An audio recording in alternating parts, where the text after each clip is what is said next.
Ramaphosa's high-stakes foreign policy gamble, straining ties with the U.S. over ICJ warrants. South African President Cyril Ramaphosa's latest maneuvers in foreign policy are proving to be a high-risk gamble with significant implications on the nation's relationships, particularly with the United States. Through an assertive stance represented in a recent article in Foreign Policy, Ramaphosa, alongside other international figures, reaffirmed South Africa's support for the International Court of Justice's ICJ warrants against Israeli officials and spotlighted key policy differences with the Trump administration. This coalition, including countries like Colombia, Malaysia, and Namibia, advocates for decisive actions against what they perceive as Israel's violations of humanitarian law.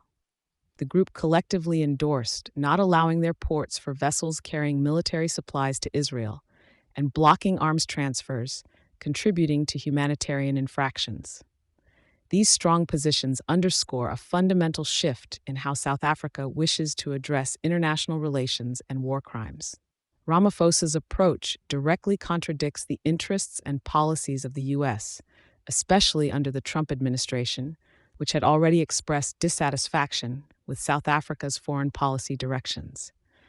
This discord spans various sectors, including trade, diplomatic engagements, and geopolitical alignments, evidenced by Trump's executive order that froze aid concerning land reform policies in South Africa. Despite these bold international policy moves, Ramaphosa's internal rhetoric at a Goldman Sachs investor meeting suggested a different narrative, one inclined toward negotiating a broad spectrum of issues with the U.S. This apparent contradiction highlights a lack of coherent strategy in balancing South Africa's bold foreign policy moves with its economic and diplomatic necessities. Domestically, the situation is just as complex. With the introduction of the Equitable Access to Land Bill, aimed at redistributing land to redress past injustices, Ramaphosa risks alienating major agricultural players crucial to the country's economy. These legislative moves, together with foreign policy stances, might be perceived as politically motivated to divert from internal issues like economic stagnation and record-high unemployment, which plague Ramaphosa's administration.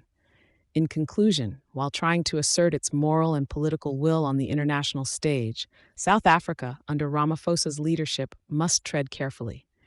Any missteps could lead to significant economic fallout, particularly if the U.S. decides to revisit trade agreements like the African Growth and Opportunity Act, Agoa.